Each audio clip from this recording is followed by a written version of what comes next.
नमस्कार साथियों, दृष्टि के YouTube मंच पर आप सभी का स्वागत है।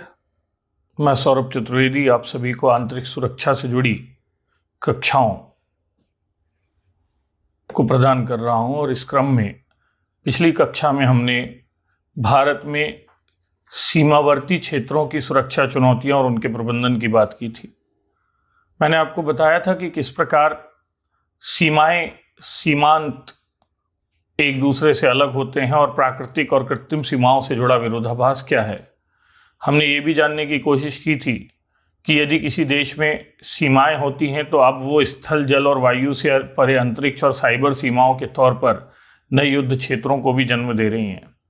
और फिर हमने भारत की स्थलीय सीमाओं का अवलोकन किया था, जहां हमने एक जनरल पर्सपेक्टिव देखा था कि भारत की स्थलीय सीमाएं कौन कौन सी हैं, इन स्थलीय सीमाओं से जुड़ी समस्याएं सामान्य क्या हैं और इन समस्याओं से जुड़े कारण क्या हैं और उनका प्रबंधन कैसे किया जाना चाहिए। और हमने ये तय किया था कि हम स्थलीय सीमाओं से जुड़ी सुरक्षा चुनौतियों को अब केस स्टडी के तौर पर यानी राज्यवार या देशवार जानने की कोशिश करेंगे। तो यहीं से हम शुरुआत करते हैं। भारत की स्थलीय सीमाएं और उनकी सुरक्षा।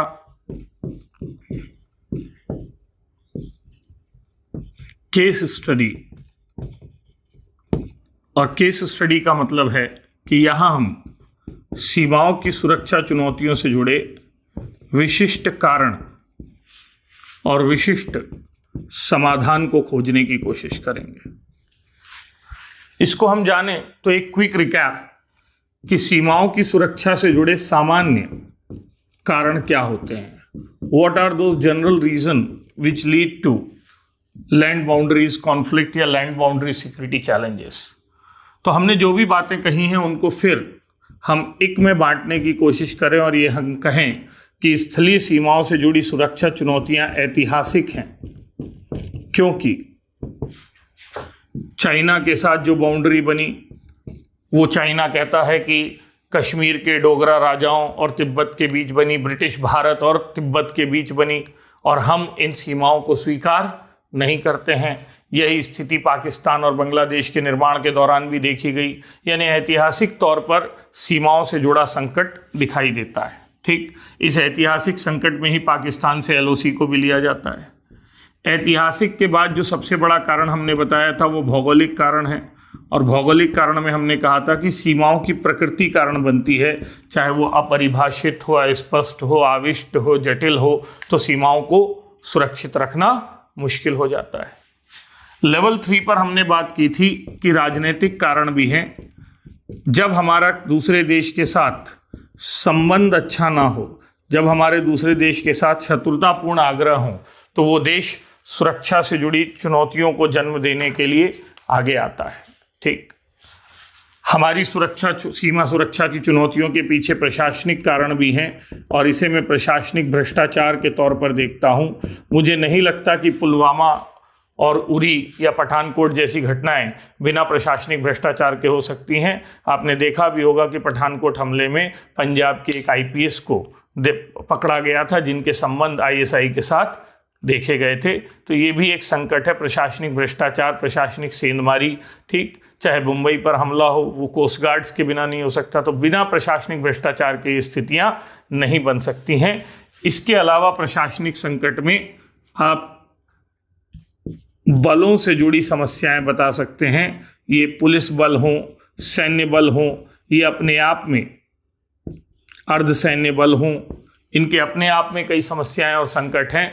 यदि सीमाओं की रक्षा करने वाला वीर ही संतुष्ट नहीं होगा तो वो सीमाओं की रक्षा अच्छे से कैसे करेगा। आपने सुना है BSF के जवान अपने खाने पानी कार्यदशाओं को लेकर सवाल उठाते हैं, या पहाड़ों के क्षेत्र में रहने वाले लोग अपनी अमानवीय परिस्थितियों पर बात करते हैं, उनके कपड़ों की बात, उनके हथियारों की बात। ये सारी चीज़ें एक संकट का विषय तो हैं जिसको हम नकार नहीं सकते हैं। ठीक, और प्रशासनिक के साथ सांस्कृतिक कारण भी सीमा चुनौतियों के लिए जिम्मेदार हैं।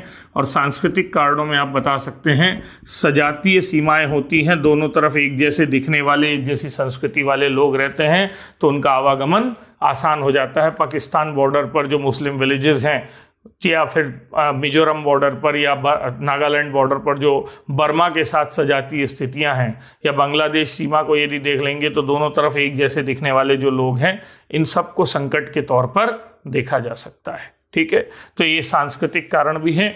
और इस सब के बाद आप ये बता सकते हैं ऐतिहासिक, भौगोलिक, राजनीतिक, प्रशासनिक और सांस्कृतिक के बाद ठीक कुछ सामरिक कारण भी होते हैं। और सामरिक कारणों में होता है कि आपके खिलाफ गठजोड़ बना लिया गया, जैसे चाइना पाकिस्तान के बीच एक एक्सेस पैदा हो गया, और वो एक्सेस जो हमारे जम्मू कश्मीर के क्षेत्र हैं वहाँ पर बॉर्डर सिक्योरिटीज़ को पैदा कर रहा है। तो ये गठजोड़, बर्मा और आपका चाइना का गठजोड़, नेपाल चाइना का गठजोड़, इसको सामरिक कारणों के तौर पर देखा जा सकता है। सामरिक कारणों में ही शरणार्थी समस्या भी आती है। इन्हीं कारणों में अवैध शरणार्थी, जैसे रोहिंग्यास का संकट, ये सीमावर्ती सुरक्षा का संकट है और ये सामरिक कारण के अंतर्गत माना जाएगा। फिर इसके अलावा यहाँ सीमा पार से तस्करी की समस्या को आप ले लीजिए, सीमा पार से नकली नोटों के प्रसार की समस्या को ले लीजिए, या सीमा पार पे होने वाले सैन्य अभ्यासों को ले लीजिए, जैसे चाइना भारतीय सीमा के निकट मिलिट्री एक्सरसाइज कर रहा है। तो ये सारी चीज़ें, सैन्य अभ्यास हो, शरणार्थी हो, तस्करी हो, ठीक, सीमा पार से आतंकवाद हो, इन सब को कहीं ना कहीं सांस्कृतिक, क्या कहेंगे, सामरिक कारणों के तौर पर देखा जा सकता है। और इस तरीके से, जैसा कि हम हर टॉपिक में करते हैं, कि इक के स्तर पर भी आप सीमा प्रबंधन से जुड़ी चुनौतियों के सामान्य कारणों को बता सकते हैं। अब हम स्टेट वाइज बात शुरू करते हैं। तो राज्यवार सुरक्षा चुनौतियों के अंतर्गत हम उन्हीं राज्यों के हिसाब से बात करेंगे जो सबसे बड़ी से छोटी की ओर चलते हैं। तो हमारे यहाँ जो सबसे बड़ी सीमा नजर आती है वो सीमा है किसकी? बांग्लादेश की सीमा। मैं दो मैप आपको बनाकर दे रहा हूँ। एक इंडिया का ओवरऑल मैप है जहाँ आप बॉर्डर्स देख पाए, हमने राज्य राज्यत्तर में देखा था, और फिर बांग्लादेश के मैप को हम एक्सपैंड करने की कोशिश करेंगे। तो ये आपका भारत का नक्शा है।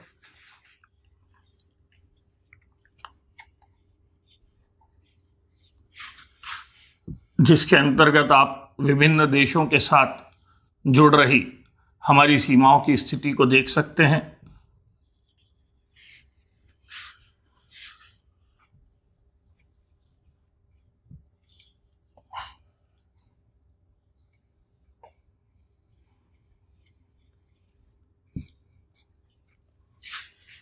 ठीक है, ये सीमाएं हमने पहले भी बनाई हैं, लेकिन आप यदि यहाँ देखने की कोशिश करें तो ये पाकिस्तान का हिस्सा है। ये यहाँ पर ऐसे, ये आपका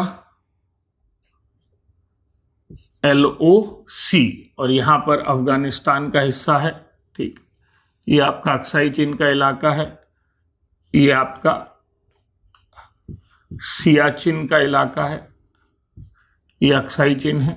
ठीक है, तो ये वाला हिस्सा POK के अंतर्गत है। ये वाला हिस्सा चाइना के पास है, ये आप जानते हैं। ये आपकी नेपाल की बाउंड्री है। ये आपका भूटान है। ये तिब्बत है जो चाइना द्वारा नियंत्रित है। ये वाला हिस्सा बांग्लादेश का है, और ये वाला हिस्सा म्यांमार या बर्मा से संबद्ध है। और इस तरीके से हमारी स्थलीय सीमाएं टोटल 7 देशों से संबद्ध है। ठीक, तो बांग्लादेश के अंतर्गत यदि हम बात करें, ये बांग्लादेश का क्षेत्र है। तो बांग्लादेश के साथ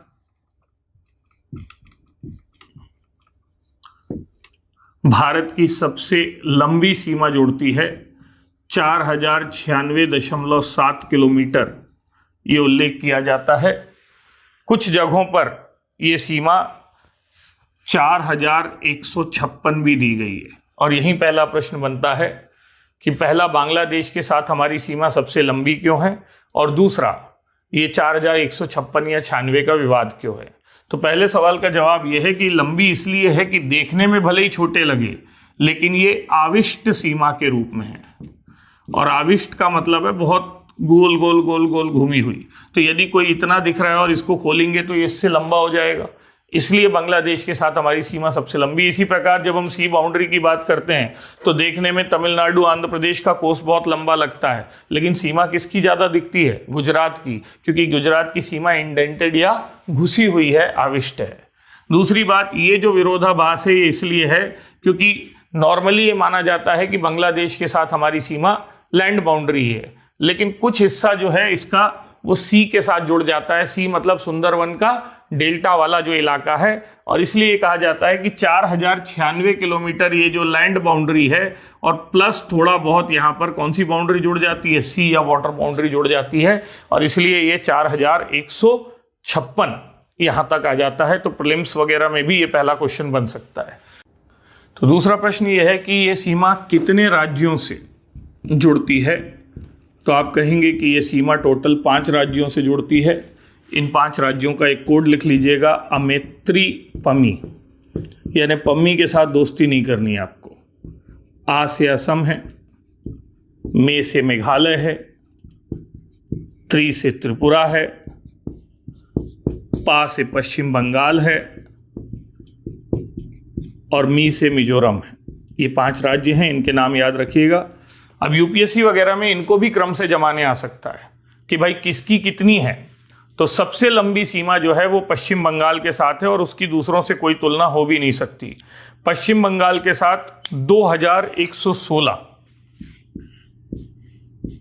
किलोमीटर लंबी सीमा है, यानी आधे से ज्यादा सीमा जो आपकी मिल रही है वो किसके साथ मिल रही है? वेस्ट बंगाल के साथ। ठीक, दूसरे लेवल पर त्रिपुरा, इससे 856, तो ये नंबर मैं बनाता जाऊंगा। 2116 ये फर्स्ट है, सेकेंड लेवल पर 856 ये आपका सेकेंड है, सेकेंड लार्जेस्ट बाउंड्री है। लेवल 3 पर आप चर्चा करेंगे तो मेघालय 443 है, ये थर्ड हो गया। ठीक है, अब 2 बचे असम और मिजोरम, तो मिजोरम से है 318, ये 4th लेवल पर आ गया, और 5th लेवल पर है असम। तो सबसे छोटी सीमा यदि बांग्लादेश की किसी के साथ है तो असम के साथ है। और विडंबना देखिए कि सबसे ज़्यादा बांग्लादेशी शरणार्थी यदि कहीं हैं तो कहाँ हैं? असम में हैं। यानी सीमाओं से अवैध शरणार्थियों का आना, यहाँ से ध्यान से समझिएगा, ठीक, सीमाओं से निकटता से ज़्यादा किस पर निर्भर है? अवसरों पर है। चूंकि यहाँ का सबसे विकसित राज्य, सबसे प्रभावी राज्य असम है, वहाँ पर क्षेत्र ज़्यादा है, वहाँ पर संभावनाएं ज़्यादा हैं, और इसलिए इनकी सीमाएं 5 राज्यों से जुड़ी होने के बावजूद सबसे ज़्यादा बांग्लादेशी शरणार्थी यदि कहीं जाते हैं तो असम में, जबकि सबसे छोटी सीमा किससे जुड़ी है? असम से। तो एक विरोधाभास आपसे पूछा जा सकता है कि सबसे छोटी सीमा होने के बावजूद सबसे ज़्यादा शरणार्थी असम क्यों जाते हैं? तो यहाँ पर आप असम के पुल फैक्टर्स को बताएंगे और बांग्लादेश के पुश फैक्टर्स को, या बाकी राज्यों में संभावनाएं कम हैं इनको। इन 3 हिस्सों में आप ये जवाब दे सकते हैं। तो अब जब हमने बता दिया कि बांग्लादेश के साथ सबसे लंबी सीमा है, ये सीमा कितने राज्यों से जुड़ती है? 5 राज्यों से जुड़ती है। तो फिर ये प्रश्न बनता है कि इस सीमा को नाम क्या दिया जाता है? तो इस सीमा को नाम दिया जाता है O या ZL। वैसे अलग अलग नाम होते हैं, लेकिन बांग्लादेश की से जुड़ी सीमा का नाम OZL है, operating zero line. Zero line मतलब जहां पर दोनों देशों की संप्रभुता खत्म होती है, तो इसे ऑपरेटिंग जीरो लाइन या OZL के नाम से जाना जाता है, और यही बांग्लादेश के साथ हमारी सीमा की व्याख्या है। अब 4थे नंबर पर प्रश्न आता है कि बांग्लादेश के साथ सीमाओं से जुड़ी चुनौतियां, सुरक्षा चुनौतियां, पहला क्यों हैं और दूसरा कैसे हैं? इनका जवाब हमने राज्य गैर राज्य कारक में प्रभावी रूप से दिया था, लेकिन फिर भी यदि आपको विशिष्ट आधारों पर चर्चा करनी हो तो आप बोल दीजिए कि बांग्लादेश के साथ सीमा से जुड़ी समस्याएं इसलिए हैं क्योंकि सबसे बड़ी दिक्कत तो किसकी है? आविष्ट की है।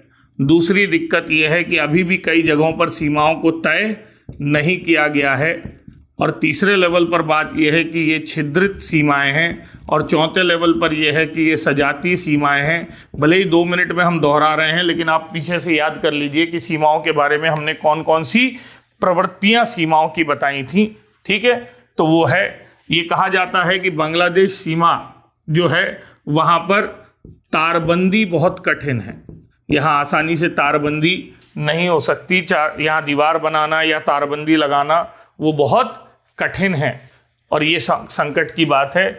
इसके अलावा बांग्लादेश में इंटर स्टेट रिवर्स की भी स्थिति है। आप तिस्ता जल विवाद के बारे में जानते होंगे, जहां पानी के बंटवारे को लेकर भारत बांग्लादेश के बीच विवाद की स्थिति है। इसके अलावा डेल्टाई आइलैंड को लेकर विवाद है। डेल्टाई आइलैंड मतलब नदी के अवसादों से बने आइलैंड, तो ये टाइम के साथ शिफ्ट होते रहते हैं, तो इनके नियंत्रण पर लेकर विवाद है। आपने सुना होगा गंगा सागर, न्यूमूर, ये डेल्टाई आइलैंड है, तो न्यूमूर को लेकर विवाद था, जिस विवाद को सुलझाने के लिए हमने बांग्लादेश को वो आइलैंड वापस दिया। तो अब हम चुनौतियों की बात की हमने कि ये सीमा सुरक्षा से जुड़ी चुनौतियों के कारण हैं।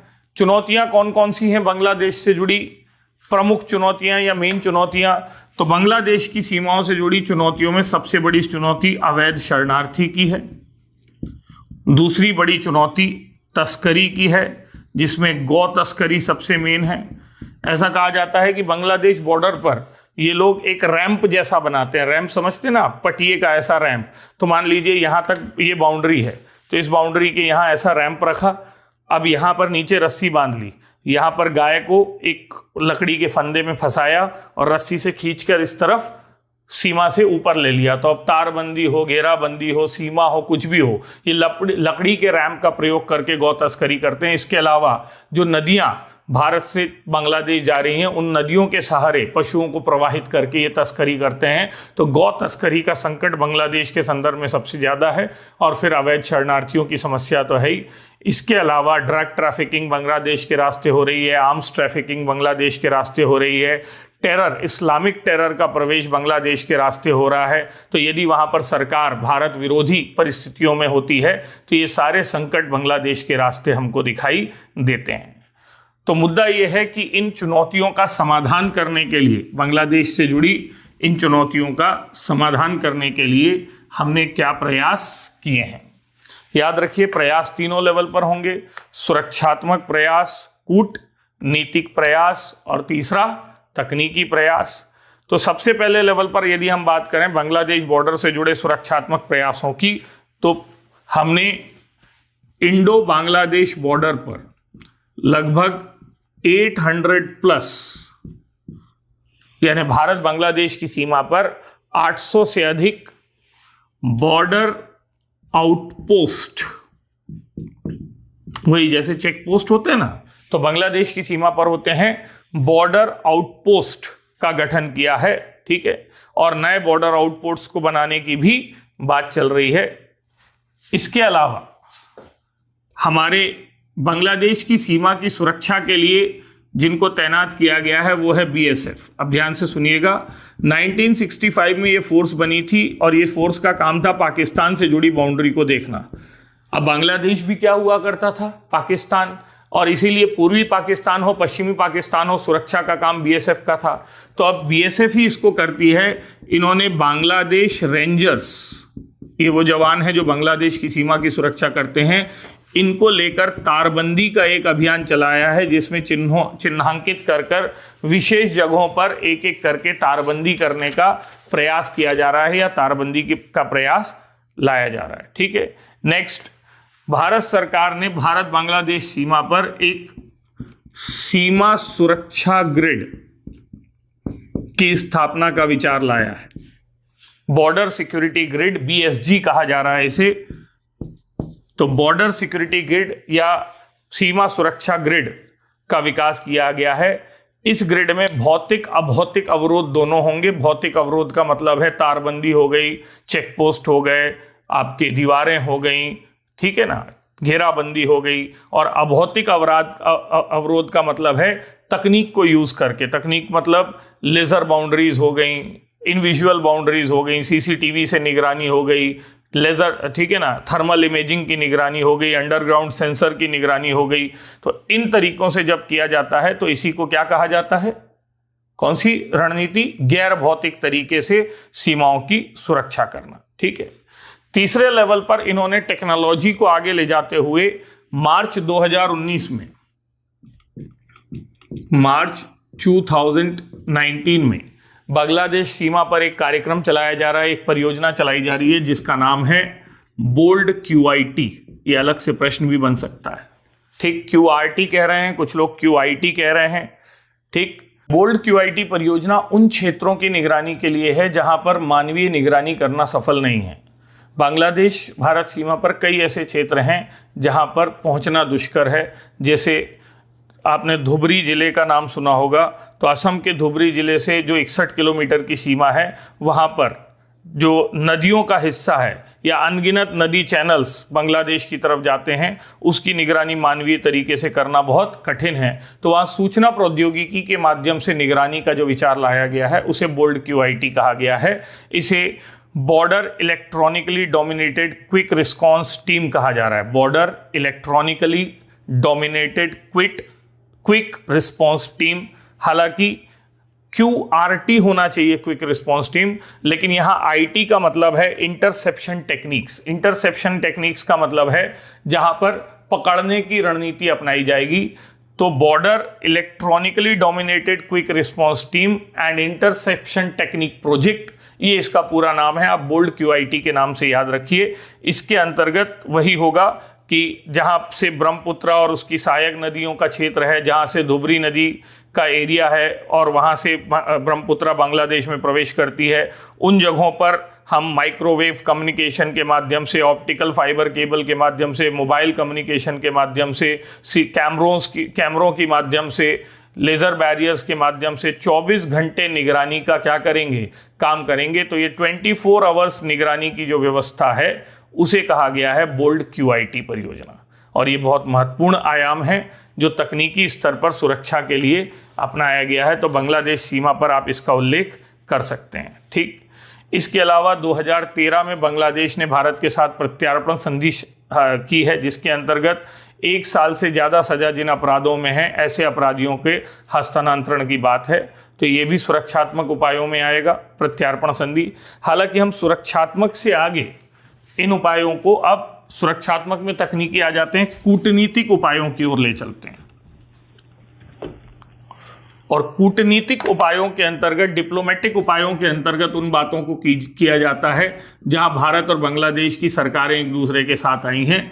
और कूटनीतिक प्रयासों में सबसे बड़ा प्रयास हमने 2013 की प्रत्यार्पण संधि एक प्रयास था। इससे आगे चलें, प्रत्यार्पण संधि से आगे चलें तो ये देखा गया है कि भारत बांग्लादेश बॉर्डर एग्रीमेंट, ये बहुत बड़ा समझौता था। 1958 से भारत और बांग्लादेश के बीच जो एक दूसरे में घुसी हुई सीमाएं थी, इन सीमाओं को सुधारने का प्रयास चल रहा था। मोदी गवर्नमेंट ने आकर इस प्रयास को सफल बनाया और एक दूसरे के अंदर जो आविष्टित क्षेत्र थे उन्हें एक दूसरे को ही देने का निर्णय कर लिया। ये 2012 के बाद, इसको आप 2015 की उपलब्धि मानिए। 100 कॉन्स्टिट्यूशनल अमेंडमेंट इसके अंतर्गत किया गया है। 1958 से प्रयास शुरू हुए थे। 1974 में ये औपचारिक निर्णय हुआ कि दोनों देश एक दूसरे के साथ क्षेत्रों की अदला बदली करेंगे। समझौते के अंतर्गत 4 राज्यों के क्षेत्र हैं जिनका आदान प्रदान किया जाना है: असम, मेघालय, त्रिपुरा और पश्चिम बंगाल। इसके अंतर्गत भारत से जो क्षेत्र बांग्लादेश को दिया जाना है वो लगभग 17,160 एकड़ का है। इसके अलावा बांग्लादेश से भारत में लगभग 7,110 एकड़ का क्षेत्र वापस आना है। लगभग 6 किलोमीटर का गैर चिन्हांकित क्षेत्र भी है जिसे परिभाषित किया गया है या जिसका सीमांकन किया गया है।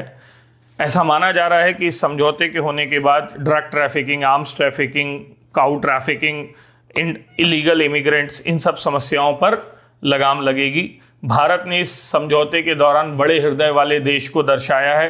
ये देखा है कि हमने ज़्यादा रियायतें बांग्लादेश को दी हैं, ज़्यादा भूमि बांग्लादेश को दी है, ताकि बांग्लादेश इस बात को समझ सके और पड़ोसी देश कि भारत बिग ब्रदर सिंड्रोम से जुड़ा भारत के बारे में जो उनका विचार है वो विचार सही नहीं है। और भारत जो है वो बड़े हृदय वाले देश की तरह गुजरात डॉक्ट्रिन जिसको हम कहते हैं के तहत देशों से संबंध बनाना चाहता है।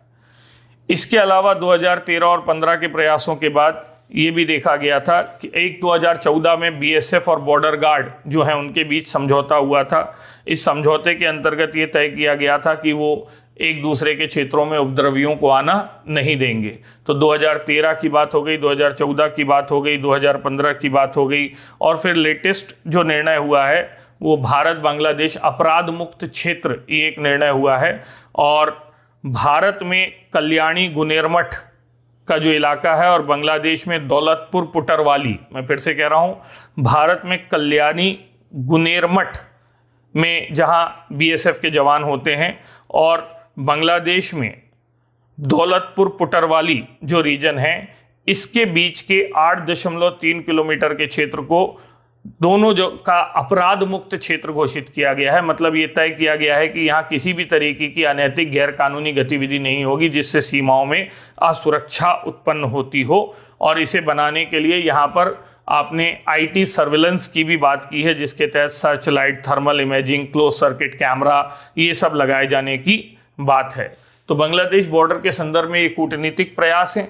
और इसके अलावा बांग्लादेश क्षेत्र में हमने बॉर्डर एरिया डेवलपमेंट प्रोग्राम वाली जो बात थी, सिविक एक्शन प्लान वाली जो बात थी, यानी जो सीमावर्ती क्षेत्र में रहने वाले लोगों का दिल जीतने वाली बात है, सीमावर्ती क्षेत्रों में रहने वाले लोगों का विश्वास जीतने की बात है, लोकल इंटेलिजेंस को बढ़ाने की बात है, तो वो भी बांग्लादेश सीमा के अंतर्गत हमने प्रयास किया है। आप सभी जानते हैं कि बांग्लादेश में अभी जो सरकार है उसके भारत के साथ बेहतर संबंध हैं, और इसलिए अभी हमने जब सीए से जुड़ा निर्णय लिया और उसके बाद हमने बांग्लादेश सरकार को उन 4 लाख लोगों को के संदर्भ में बातचीत भी शुरू की है जिन्हें सीए के अंतर्गत अवैध अप्रवासी के रूप में पहचान की गई है। और हम बांग्लादेश के साथ लगातार इस बारे में बात कर रहे हैं कि उन्हें वापस बांग्लादेश भेजा जा सके।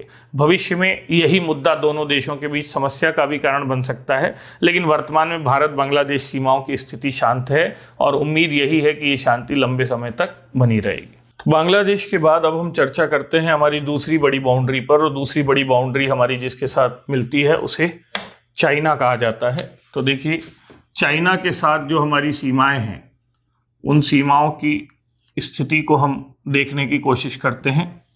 ठीक है,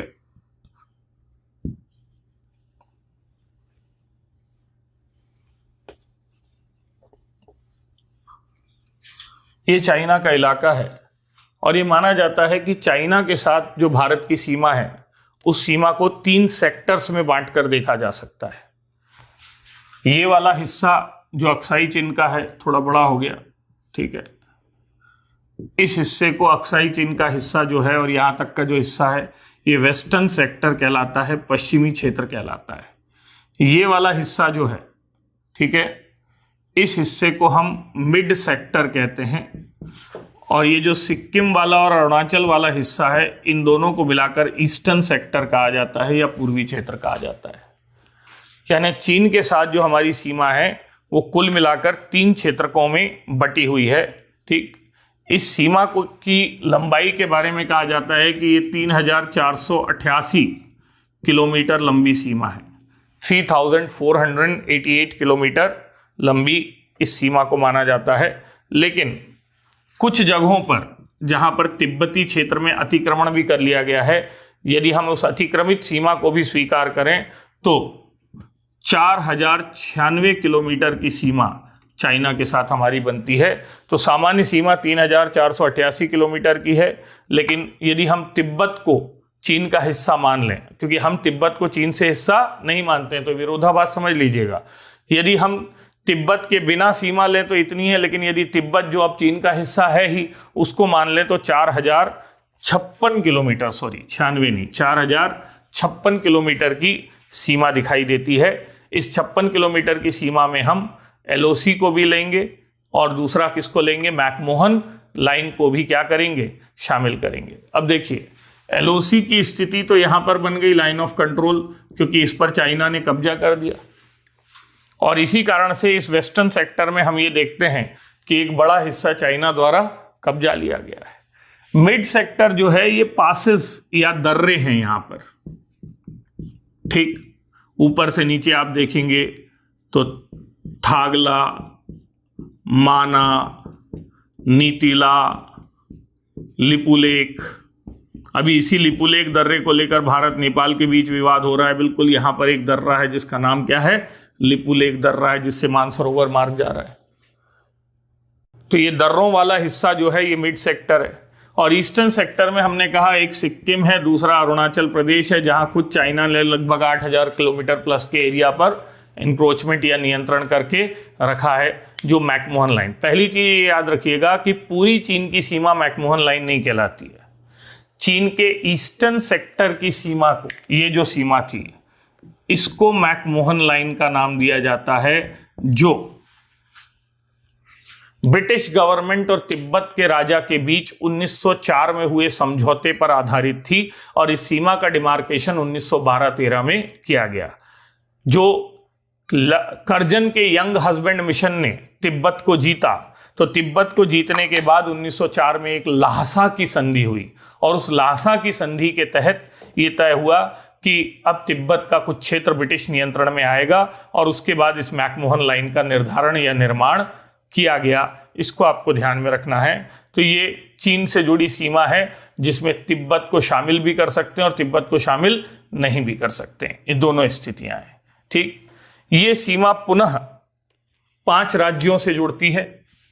ये अगला प्रश्न हो सकता है कितने स्टेट्स हैं, तो आप कहेंगे कि चीन की सीमा में भी कितने राज्य हैं, 5 राज्य हैं। और इन राज्यों को किसी उससे जोड़ने की जरूरत नहीं है, मतलब कोड बनाएं आप यहां से यहां तक देखें तो ये पहला राज्य हो जाएगा जम्मू एंड कश्मीर, दूसरा राज्य हो जाएगा हिमाचल प्रदेश, तीसरा राज्य हो जाएगा उत्तराखंड। तो जम्मू कश्मीर, हिमाचल प्रदेश, उत्तराखंड, चौथा राज्य हो जाएगा सिक्किम, 5वां राज्य हो जाएगा अरुणाचल प्रदेश। तो सीधे सीधे याद रखिए कि ये 5 राज्य हैं। इसमें भी यदि क्रम से जमाना हो तो ध्यान से सुनिएगा, सबसे लंबी सीमा जम्मू एंड कश्मीर, या जम्मू एंड कश्मीर हटा दें तो अब ये सीमा, ये हिस्सा किसका होगा, लद्दाख का। तो जम्मू कश्मीर की जगह अब क्या कहना चाहिए हमको, लद्दाख यूनियन टेरिटरी के साथ सबसे बड़ी सीमा जुड़ती है। दूसरी जो सबसे बड़ी सीमा है लद्दाख के बाद, वो आपकी जुड़ेगी अरुणाचल प्रदेश से। ठीक है, तो मैं फिर से कह रहा हूं, लद्दाख, फिर दूसरे नंबर पर आ जाएगा आपका हिमाचल प्रदेश, तीसरे नंबर पर आ जाएगा उत्तराखंड, चौथे नंबर पर आ जाएगा सिक्किम, और 5वें नंबर पर है अरुणाचल प्रदेश। इन 5 राज्यों से सीमाएं जुड़ती हैं। सबसे बड़ी सीमा 1597 किलोमीटर की है, जो लद्दाख रीजन से है। ये फर्स्ट लेवल पर आएगा। नंबर 2 पर आएगा अरुणाचल प्रदेश 1126, नंबर 3 पर आएगा आपका उत्तराखंड 345, नंबर 4 पर आएगा आपका सिक्किम 220, और उसके बाद हिमाचल प्रदेश आएगा 200। इस रैंकिंग को जमाने का प्रश्न भी आ सकता है कि किन राज्यों से सीमाएं जुड़ी हैं, टोटल कितने हैं और उनका आपस में क्रम क्या है। ये चीन से जुड़ी सीमा की हमारी स्थिति है, जो हमने कहा 3 हिस्सों में बटी हुई है। अब यहां पर याद रखिएगा कि चीन से जुड़ी सीमा को किस नाम से जाना जाता है। तो चीन से जुड़ी सीमा को, ठीक है, 2 नामों से जाना जाता है। अक्साई चीन क्षेत्र में इस सीमा को LOC या लाइन ऑफ कंट्रोल कहा जाता है, जबकि पूर्वी सेक्टर में, ठीक है ना, इसको क्या कहा जाएगा, मैकमोहन लाइन कहा जाएगा। तो यहाँ ये वाला हिस्सा LOC का हिस्सा है, लाइन ऑफ कंट्रोल का, और ईस्टर्न सेक्टर का हिस्सा मैकमोहन लाइन का हिस्सा है। एक्चुअल ग्राउंड लेवल पोजीशन इस ढंग से भी कुछ जगह नाम आते हैं, पर आप LOC प्लस मैकमोहन इन 2 नामों से चाइनीज सीमा को बता सकते हैं। तो अब हम तीसरे हिस्से पर चल के बात करते हैं कि भाई चीन से जुड़ी सीमा से जुड़े सुरक्षा चुनौतियां क्यों हैं और कैसे हैं। ठीक है, चैलेंजेस, व्हाई एंड हाउ। चीन से जुड़ी सीमा से की चुनौतियां क्या हैं, तो यहां पर आपको IR में जो मैंने आपको राज्य कारक में इंडो चाइना हॉस्टिलिटी बताई है, शत्रुता बताई है, वो बताना है। एशियाई वर्चस्व की लड़ाई हो, या आप ये कह सकते हैं सीमाओं की अपरिभाषा हो, ऐतिहासिक शत्रुता हो, अमेरिका की नीति हो, स्ट्रिंग ऑफ पर्ल्स हो, एनसाइक्लिंग चाइना पॉलिसी हो, कुल मिलाकर चाइना के साथ भारत के संबंध मधुर नहीं है, पाकिस्तान एंगल हो, ये 4-5 हिस्से आप यहां बता सकते हैं। ठीक है, फिर आप ये भी कहेंगे कि ये इनके साथ जो सीमा है उस सीमा का स्वीकरण नहीं है, वो सीमाएं सबसे ज्यादा क्या है, विवादित हैं। चीन का ये कहना है कि जो सीमाएं हैं वो स्वतंत्र भारत और चाइना के बीच तय नहीं की गई हैं, ये पुराने राजाओं की और शासकों की सीमाएं हैं जिनको हम स्वीकार नहीं करते हैं। वो डोगरा राजाओं की सीमाओं का उल्लेख देते हैं, वो मैकमोहन लाइन का उल्लेख देते हैं और उसको स्वीकार करने से मना कर देते हैं। मतलब वो कह रहे हैं कि रियल जो कंट्रोल लाइन है उसका प्रमाणीकरण और स्पष्टीकरण नहीं हुआ है, इसलिए हम इन सीमाओं को स्वीकार नहीं करते हैं। ठीक है, इसके अलावा यही कारण है कि चीन द्वारा समय समय पर भारतीय सीमाओं का अतिक्रमण किया जाता है। इस अतिक्रमण में 2 क्षेत्रों पर तो चीन ने कब्जा ही कर लिया है, जो अरुणाचल प्रदेश में है और अक्साई चीन में है। इसके अलावा चीन के लोग घूमते टहलते कई जगहों पर आ जाते हैं, जिनके कारण संकट पैदा होता है। 2-3 उदाहरण सबसे ज्यादा प्रचलित हैं जिनके बारे में आपको पता होना चाहिए। पहला, यहाँ पेंगोंग लेक का इलाका है, पेंगोंग झील। वैसे ही ये झील 70% चाइना में है। ठीक है, लद्दाख में सबसे सुंदर झील, याद नहीं हो तो 3 इडियट की शूटिंग जहां आखिरी में होती है वो पेंगोंग लेक है। तो उस पेंगोंग लेक के 70% हिस्से पर वैसे ही चाइना है, बाकी चीन के सैनिक उसका अतिक्रमण समय समय पर करते रहते हैं। अभी 2 वर्ष पूर्व ही वो पेंगोंग लेक पर 6 किलोमीटर अंदर तक आ गए थे। पेंगोंग लेक के अलावा दूसरा इलाका सिक्किम का है। एक्चुअली हुआ ये कि 1890 में भारत चीन समझौते के तहत, चीन उस समय ताकतवर नहीं था, ब्रिटिश गवर्नमेंट ताकतवर थी, सिक्किम को भारत संरक्षित राज्य बना दिया गया और बाद में फिर 1975 में उसे विशेष राज्य का दर्जा देकर 1976 में 35th और 36th संविधान संशोधन, इफ आई एम करेक्ट, इनसे भारत का एक अभिन्न अंग घोषित कर दिया गया, जिसमें सिक्किम के चोग्याल जो शासक थे उनकी स्वीकृति भी शामिल थी। चीन कभी भी इस बात को डाइजेस्ट नहीं कर पाया, क्योंकि चीन तो एक ड्रैगन की तरह है। और चीनी भू राजनीति में ये कहते हैं, एक विद्वान हुए थे भू राजनीति में, रेंडजेल, और रेंडजेल ने कहा था कि राज्य एक जीवित प्राणी की तरह होता है और राज्य सोता है, जागता है, जीता है, मरता है और खाता भी है। और जब उनसे पूछा गया कि क्या खाता है तो उन्होंने कहा वो पड़ोसी राज्य का भक्षण करता है। चीन रेंडजेल के इस विचार को जीता है और इसी चक्कर में उसने अपने आसपास के क्षेत्रों पर कब्जा करना शुरू किया। वही चीन है जिसने मकाऊ खा गया, जिसने हांगकांग खा गया, जो ताइवान इसलिए नहीं खा पाया क्योंकि अमेरिका ने परमाणु बम रखा हुआ है वहां पे, लेकिन वो साउथ चाइना सी के आइलैंड खा गया, वो जापान सी के आइलैंड्स पर अपना नियंत्रण दिखा रहा है। ठीक है, तो आप ये देखते हैं कि चाइना उस ड्रैगन नाम जो है उसको चरितार्थ करता नजर आ रहा है। और इसी क्रम में उसने तिब्बत का भक्षण किया, और तिब्बत जो कि एक स्वतंत्र देश होना था, आज चीन का गुलाम या उपनिवेश के तौर पर है, और चीन ने उसका टोटल इंटीग्रेशन अपने अंदर कर लिया है। इसी क्रम में चीन ने लंबे समय तक सिक्किम को भारत के राज्य के रूप में मान्यता नहीं दी, और फिर कभी कभी जब नाथुला दर्रे से व्यापार उसने शुरू किया तो उसने मान्यता दी भी, लेकिन यह मान्यता औपचारिक नहीं थी। नाथुला दर्रे से व्यापार एक संकेत था कि चीन इसे भारत का हिस्सा मानता है, लेकिन जब भी इंटरनेशनल डिप्लोमेसी में भारत चीन के संबंध कड़वे होते हैं तो चीन अपने नक्शे से सिक्किम को, यानी भारत के नक्शे से सिक्किम को हटा देता है, अरुणाचल प्रदेश के बड़े क्षेत्र पर नियंत्रण कर लेता है। तो आप ये समझ के देखिए कि चीन द्वारा जो सीमाएं हैं उन सीमाओं पर चीन की गतिविधियां बहुत फ्रेंडली नहीं हैं। और इसी क्रम में मैं ये आपको बताना चाहता हूं कि अब से पिछले साल डोकलाम इंसिडेंट हुआ था, जहां डोकलाम क्षेत्र में चीन ने नियंत्रण कर लिया था और लंबे समय तक यहां डोकलाम में दोनों देशों की सेनाएं डटी रहीं और युद्ध की स्थितियां बन गई थीं, और इन स्थितियों को फिर धीरे से डाइल्यूट किया गया था। डाइल्यूट मतलब शांत किया गया था। ठीक, इसी सिक्किम क्षेत्र में, मैं सिक्किम को फिर से अब थोड़ा बड़ा बनाता हूं, देखिए। तो यदि ये सिक्किम है, ठीक है, तो यहां पर और यहां पर एक पास है, ठीक है, इस पास का नाम है नाथुला और इस पास का नाम है नाकुला। पहली चीज तो याद रखिएगा, नाथुला और नाकुला एक नहीं है। नाथुला और नाकुला ये नेपाल है आपका, अलग अलग है। ठीक है, अब यहां ध्यान दीजिएगा कि इस नाथुला पास को लेकर, ये नाथुला पास बहुत इंपॉर्टेंट पास है, भारत चीन के बीच लंबे समय तक विवाद चला। इनफैक्ट 1967 में तो यहाँ पर एक अघोषित युद्ध ही हुआ था जो भारतीय इतिहास में बताया नहीं जाता है, लेकिन कुछ लोगों ने किताबें लिखी हैं जिसपे उन्होंने कहा है ठीक अनसंग विक्ट्री ओवर चाइना, मतलब चीन को हमने एक बार युद्ध में हराया लेकिन हमारे इतिहास में उसको दर्ज नहीं कराया गया। तो युद्ध कई दिनों तक चला था, बड़े युद्ध की स्थितियां आ गई थी और चीनी सेना को यहां पीछे हटना पड़ा था।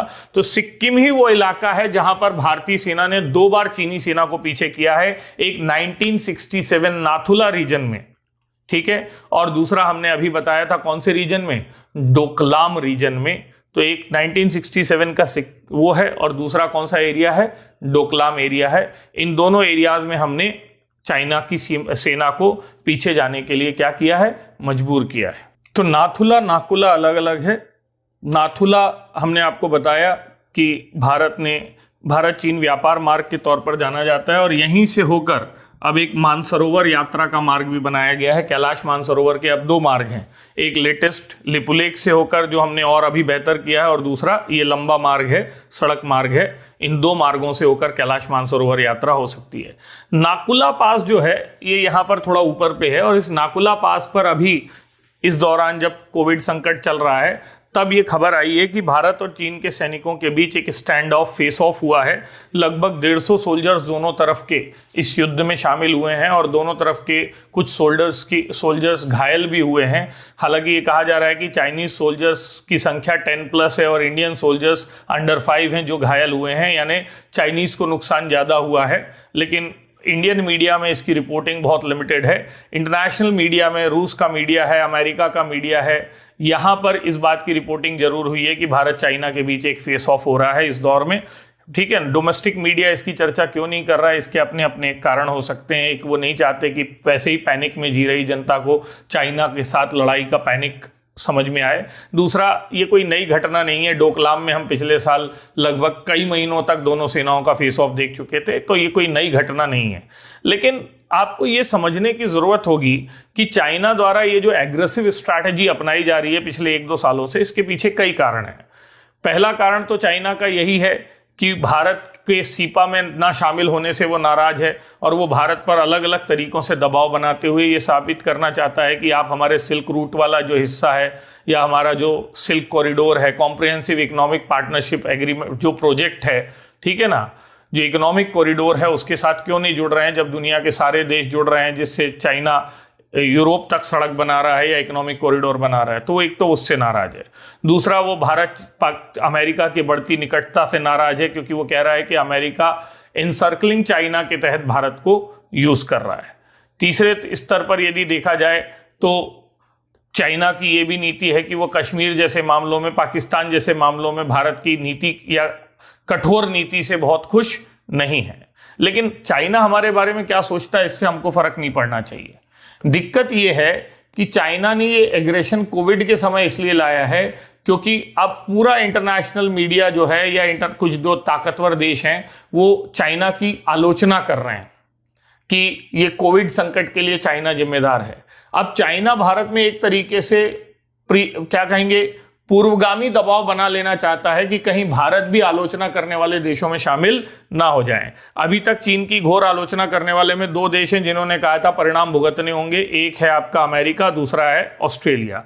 अब यहां पर एशिया में एक क्वाड्रेंगल काम करता है, यानी 4 देशों का समूह काम करता है जो चाइना के खिलाफ एक स्ट्रेटेजिक समूह के तौर पर है। एशिया और यहां ऑस्ट्रेलिया को मिलाकर इसमें शामिल हैं भारत, अमेरिका, जापान और ऑस्ट्रेलिया। अब 2 देशों ने आलोचना की है, 2 देशों ने आलोचना नहीं की है। तो बचे हुए 2 देश भी कहीं चाइना के खिलाफ इंटरनेशनल प्लेटफॉर्म पर खड़े ना हो जाएं, इसलिए चाइना ने इस समय दोनों देशों के खिलाफ एक एग्रेसिव स्ट्रैटेजी अपनाई है, जिसके तहत उन्होंने अभी अभी जापान के सेनकोकू आइलैंड पर, जापान सी में एक आइलैंड है, उस पर ऐसा ही हमला किया है और यहां पर हमारे यहां नाकुला पास पर उन्होंने हमला किया है। तो इसे चीन के सोचो समझी रणनीति का हिस्सा माना जा रहा है, जिसके तहत वो ये जो कोविड संकट है उसके लिए जिम्मेदार ठहराए जाने से अपने आप को रोकना चाहता है, यानी देशों पर दबाव बनाना चाहता है। हालांकि भारत ने भी पिछले कुछ समय से चीन की इस आक्रामक नीति का जवाब शांति से नहीं, आक्रामकता से ही दिया है। भले ही चीनी प्रीमियर हमारे यहाँ आकर झूला झूल के गए हों, नदी में सैर करके गए हों, लेकिन उस दौरान जब ऐसा हो रहा था तब पेंगोंग लेक पर हमारा जवाब तगड़ा था। डोकलाम बहुत ताकतवर जवाब था, जहां पर हमारी सेना ने लगातार डटे रहते हुए चीनी सैनिकों को पीछे हटने के लिए मजबूर किया। लेकिन सबसे एग्रेसिव स्ट्रैटेजी जो हमारे द्वारा अपनाई जा रही है वो है सिक्किम में डेवलपमेंटल वर्क, जहां हम गैंगटॉक में सबसे ऊंचा हवाई अड्डा बना रहे हैं।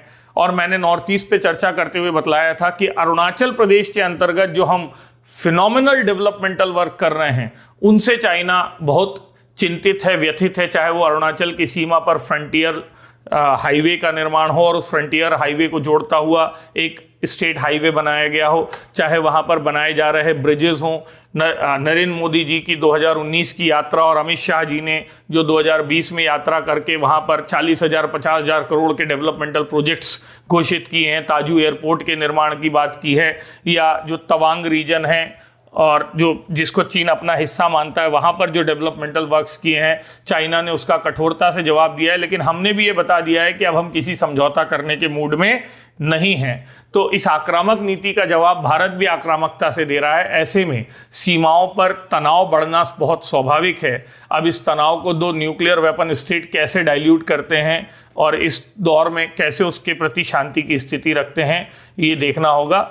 याद रखिएगा, भारत ने न सिर्फ अरुणाचल प्रदेश बॉर्डर पर बल्कि लद्दाख क्षेत्र में भी बहुत आक्रामक रणनीति अपनाई है। लद्दाख क्षेत्र में यदि आप जानते होंगे तो वहां पर हमने ब्रिजेस का निर्माण किया है, पुलों का निर्माण किया है, ठीक।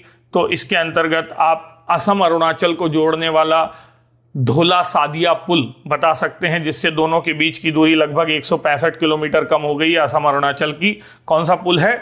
ढोला सादिया पुल। लगभग 9.2 किलोमीटर लंबाई का ये पुल है। ये बहुत स्ट्रेटेजिक इंपॉर्टेंस का पुल है यहाँ पर। वैसे ही यहाँ पर जो पुल बनाया गया है उसका नाम है चेवांग रिनसेन सेतु।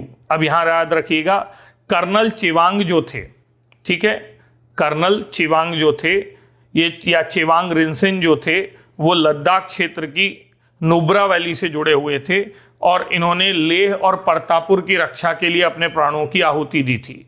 इन्हें महावीर चक्र से सम्मानित किया गया था। इन्हें लद्दाख का शेर कहा जाता है, जिनका नाम है कर्नल चेवांग रिनचेन। अब आपको ये याद रखना है कि ये जो चेवांग रिनसेन के नाम से सेतु बना है, ये लद्दाख के दुर्बुक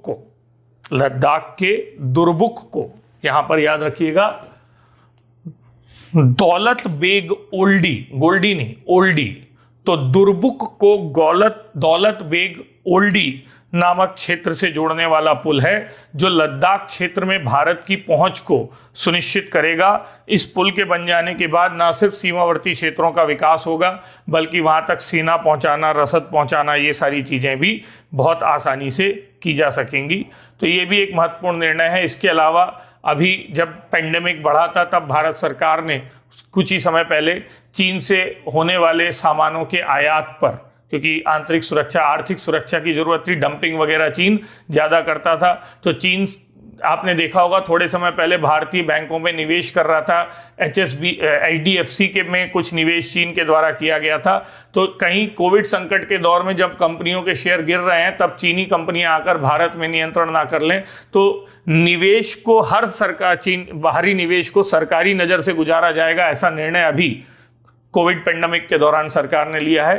तो ये भी सरकार के द्वारा लिया जा रहा आक्रामक निर्णय ही माना जाएगा। तो कुल मिलाकर आप ये बोलिए कि चीनी सीमा के संदर्भ में चीन की जो आक्रामक नीति है उसका जवाब भी हम आक्रामकता से दे रहे हैं। इसके अलावा सुरक्षात्मक स्तर पर, कूटनीतिक स्तर पर और विकासात्मक स्तर पर हम अपने अपने प्रयास कर रहे हैं। सुरक्षात्मक स्तर पर फिर से 3 लेवल हो जाएंगे। आप ये समझिए कि चीन की सीमा की सुरक्षा की जिम्मेदारी ITBP, Indo Tibet border police को दी गई है, जो लगभग अपनी बॉर्डर आउटपोस्ट के माध्यम से यहाँ पर सुरक्षा के कार्य को करता है। इसके अलावा यहाँ तैनाती को बढ़ाने का कार्य हो, यहाँ पर मॉडर्नाइजेशन का कार्य हो, वेपनाइजेशन का कार्य हो, दुर्गम सीमाओं में आईसीटी यानी सूचना तकनीक प्रणाली की मदद की बात हो, ये सारे काम भी हम सुरक्षात्मक संदर्भ में कर रहे हैं। विकासात्मक संदर्भ में आप ये देख रहे हैं कि बॉर्डर एरिया डेवलपमेंट प्रोग्राम का ही विस्तार किया जा रहा है, तो उसी को आप यहाँ बताएंगे। और रही बात कूटनीतिक संदर्भों की, तो भारत द्वारा अंतर्राष्ट्रीय मंचों पर चीन से बातचीत की कोशिश जरूर की जा रही है, लेकिन चीन का रवैया कुछ ऐसा है कि बहुत समाधान मिलेगा नहीं। तो आप यही बोलिए कि भारत चीन सीमा सुरक्षा की चुनौतियों में हमें चीन की आक्रामकता का जवाब उसी आक्रामकता से देना होगा, तभी समाधान हो सकता है। और इसके अलावा हमें चीन से जुड़े क्षेत्रों में सामरिक विकास के कार्य निरंतर जारी रखने होंगे, चाहे वो सड़कों का विकास हो, चाहे वो टनलों का विकास हो, जैसे रोहतांग टनल की बात की जा रही है, या फिर वहाँ पर पुलों का विकास हो, तभी हम इस चीन के साथ सीमाओं को सुरक्षित रख सकते हैं, क्योंकि कूटनीतिक प्रयासों से अभी समाधान की संभावनाएं बहुत सीमित नजर आती हैं। ठीक है, तो ये चीन की कहानी है। तो चाइना के बाद जो अगला देश हमको सीमा सुरक्षा के लिहाज से देखना है वो पाकिस्तान है। अब मैं पाकिस्तान के लिए अलग से नक्शा बनाकर आपको समझाने की कोशिश करता हूं कि कैसे पाकिस्तान के साथ हमारी सीमा की स्थिति या सीमा सुरक्षा से जुड़ी चुनौतियां गंभीर हैं। हम लगातार बात कर चुके हैं कि पाकिस्तान के संदर्भ में ये समझाने की जरूरत नहीं है हमको, ठीक है, कि किस प्रकार पाकिस्तान से हमारी ऐतिहासिक शत्रुता सीमा सुरक्षा की चुनौतियों को बढ़ाती है। तो ये पाकिस्तान है, इस पाकिस्तान से जुड़ी बाउंड्री में, ठीक है, यहाँ पर एक पीड़ा दिखाई देती है या एक समस्या दिखाई देती है। ठीक है, ये वाला इलाका सियाचिन का इलाका है, ठीक है, और यहाँ काराकोरम पास भी देखा जा सकता है या काराकोरम दर्रा। ठीक है, अब देखिए जो पाकिस्तान के साथ हमारी बॉर्डर तय होती है, ठीक है, तो यहां पर इनको अलग अलग नामों से जाना जाता है। ये जो सियाचिन वाली जगह है इसे एक्चुअल ग्राउंड पोजीशन एजीपी का नाम दिया जाता है, यानी यहां पर हमने नियंत्रण करके रखा है और एक्चुअल ग्राउंड पोजीशन में ये चीज हमारे पास है। यहां से ये वाला हिस्सा जो है ये एलओसी यानी लाइन ऑफ कंट्रोल कहा जाता है, जिसके उधर वाला हिस्सा पीओके या पाकिस्तान ऑक्यूपाइड कश्मीर के तौर पर है। तो ये एलओसी का हिस्सा कहलाता है, लाइन ऑफ कंट्रोल। ठीक है, और फिर जो है ये वाला हिस्सा जो है, नीचे वाला हिस्सा, ये रेड क्लिफ लाइन के तौर पर जाना जाता है। ठीक है, तो हमारे तीन हिस्से हैं, एक्चुअल ग्राउंड पोजीशन, दूसरा एलओसी और तीसरा क्या है, रेड क्लिफ लाइन। और इन तीन स्तरों पर पाकिस्तान के साथ हमारी सीमा को देखा जा सकता है।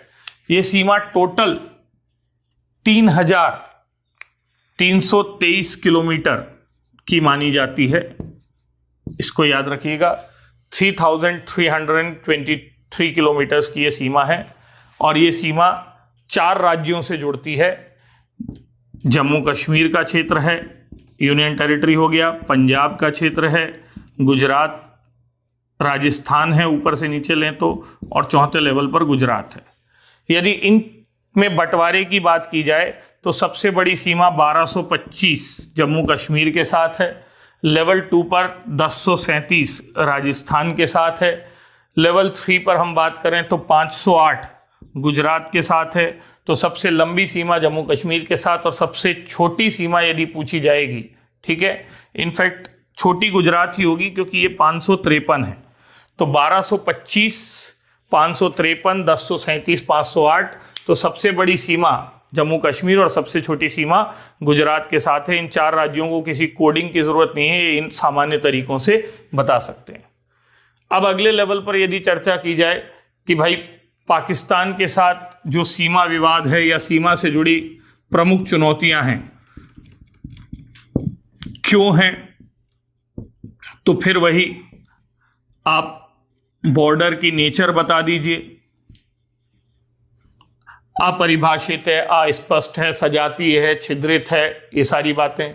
और दूसरे लेवल पर पाकिस्तान के साथ अपने रिलेशन बता दीजिए जो ऐतिहासिक रूप से कड़वे हैं। इन दोनों पर विस्तार से चर्चा हो चुकी है। ठीक है, और चुनौतियां कौन सी हैं, तो फिर वही कहानी बता दीजिए कि पाकिस्तान से आ रहा वाद है, पाकिस्तान से आ रही तस्करी है, फिर पीओके क्षेत्र में चलाए जा रहे आतंकी अड्डे हैं, ठीक है। इसके अलावा भारत में भेजे जा रहा ड्रग, आर्म्स और नकली नोट, इनकी ट्रैफिकिंग है।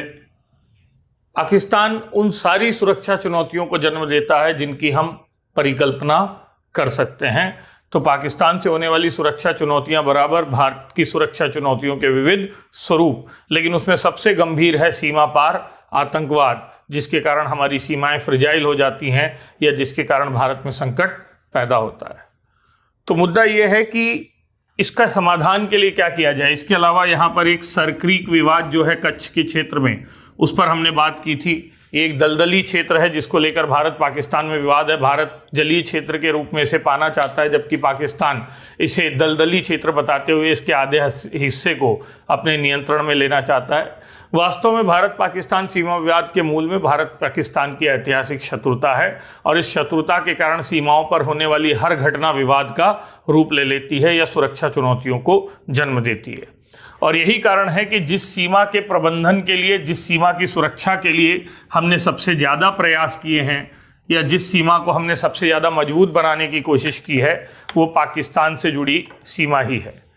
इस पाकिस्तान से जुड़ी सीमा के संदर्भ में, ठीक है, सीमा पार घुसपैठ को रोकने के लिए हमने अलग अलग प्रयास किए हैं, और सबसे बड़े प्रयास का नाम है CIBMS, comprehensive integrated border management system. Comprehensive integrated border management system, ये बेसिकली जम्मू एंड कश्मीर के क्षेत्र में सीमाओं को 24/7 365 निगरानी से जोड़ने की योजना है, यानी लगातार निगरानी से जोड़ने की योजना है। इसे 5 स्तरीय सुरक्षा प्रणाली का भी नाम दिया जाता है। 5 स्तरीय सुरक्षा प्रणाली मतलब यहां 5 अलग अलग लेवल पर निगरानी करने की बात है। तो सामान्य निगरानी के अंतर्गत हम फ्लड लाइट्स एंड CCTV कैमरेज की बात करते हैं। लेवल 2 पर यहां पर थर्मल इमेजिंग और नाइट विजन सेंसर रात में देखने की बात है। तो लेवल 1 हमने कहा यहां पर फ्लड लाइट CCTV कैमरेज हैं। लेवल 2 यहां थर्मल इमेजिंग और नाइट विजन सेंसर की बात है। लेवल 3 के अंतर्गत यहां अंडरग्राउंड निगरानी सेंसर्स की बात की गई है। लेवल 4 पर लेजर बैरियर्स को लाने की बात की गई है। तो लेजर बैरियर्स के माध्यम से सुरक्षा की जाएगी, रोका जाएगा, ठीक है।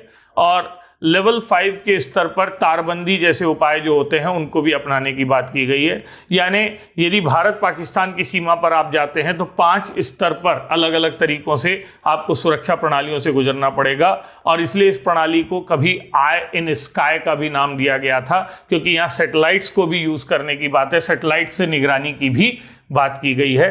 तो सूचना प्रौद्योगिकी के और आधुनिक तकनीकों के प्रयोग के द्वारा जो सीमा सुरक्षा की प्रणाली बनाई गई है उसे ही वृहद समेकित सीमा प्रबंध प्रणाली, comprehensive integrated border management system का नाम दिया गया है।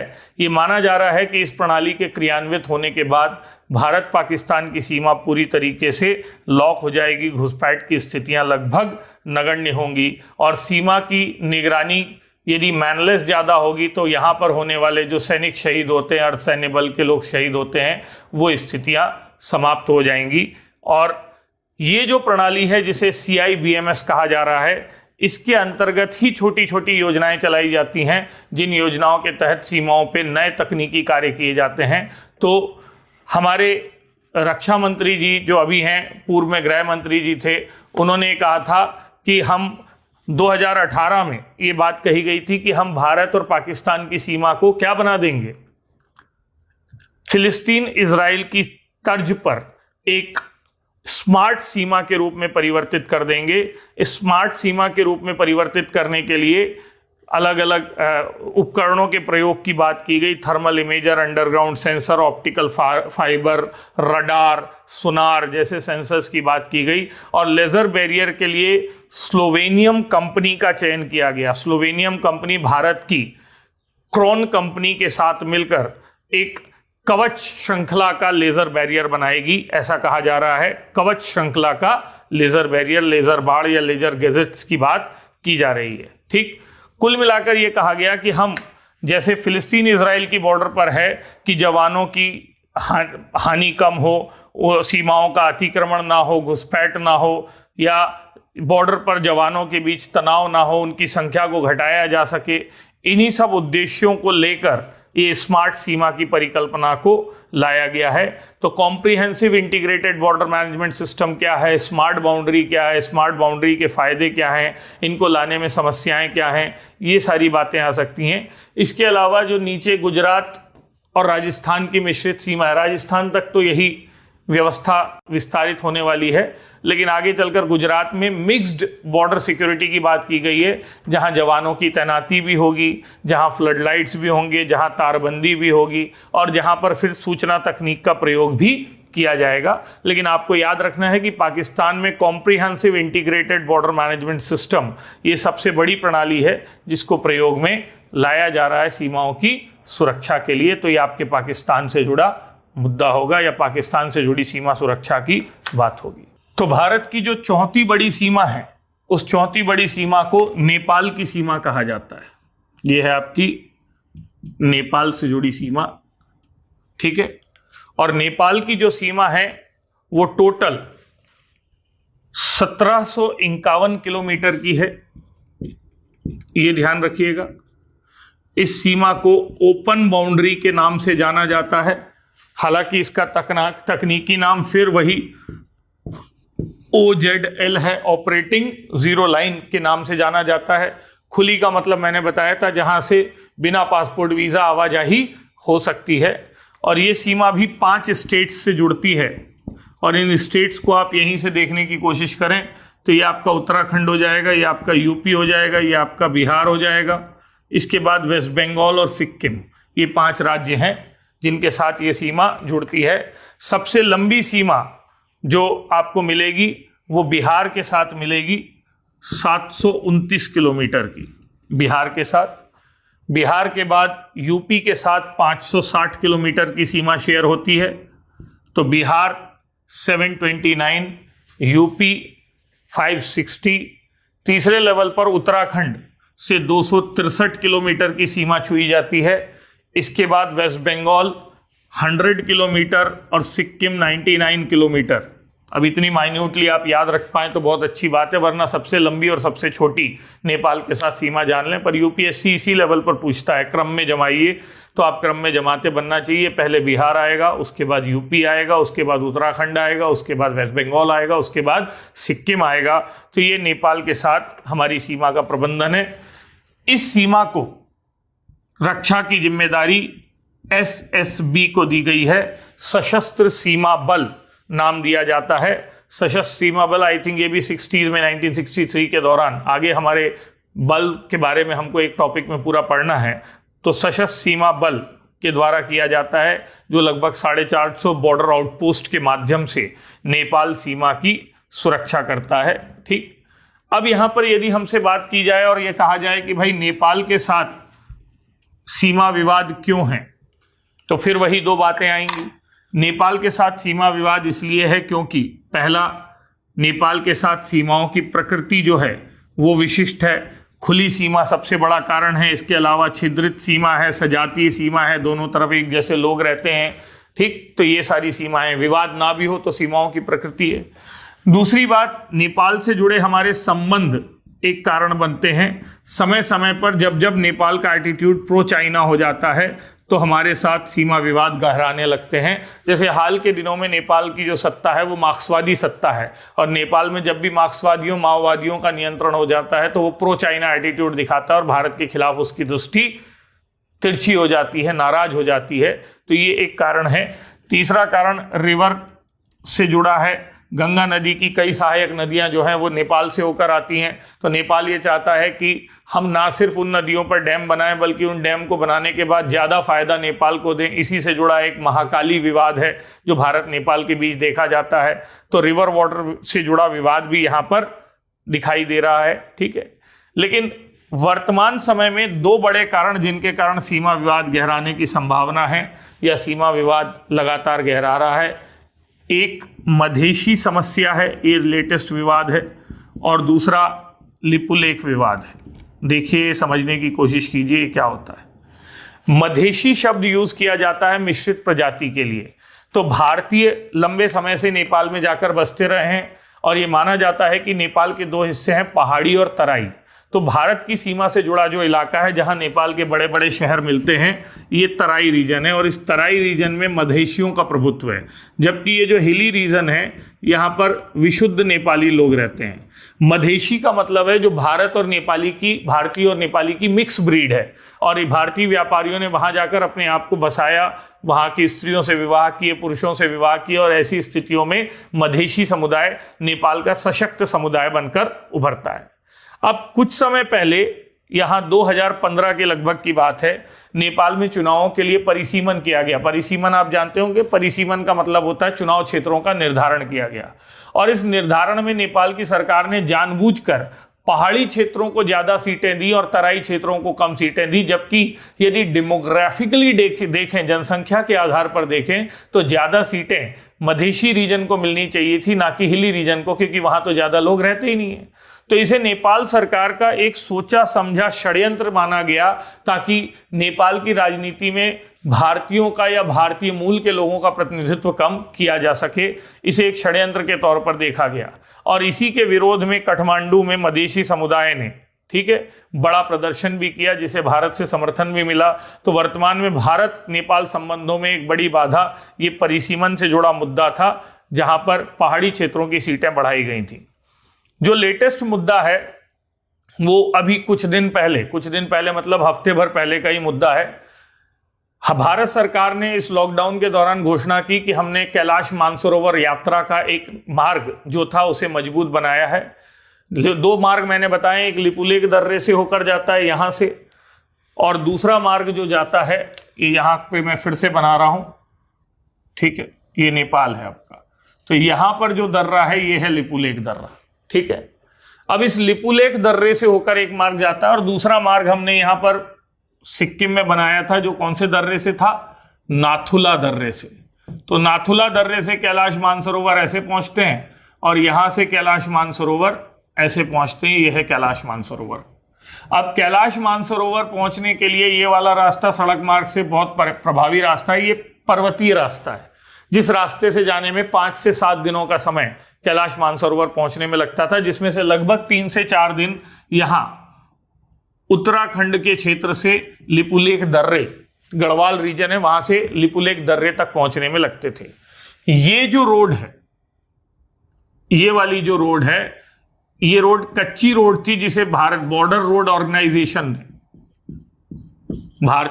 ऑर्गेनाइजेशन ने एक पक्की रोड के तौर पर बनाया है, ताकि लिपुलेख दर्रे तक हम सीधे प्रवेश कर लें, और उसके बाद यहां तिब्बत से तो कांच जैसी रोड बना दी उन लोगों ने, तो कैलाश मानसरोवर की यात्रा आसान हो जाए।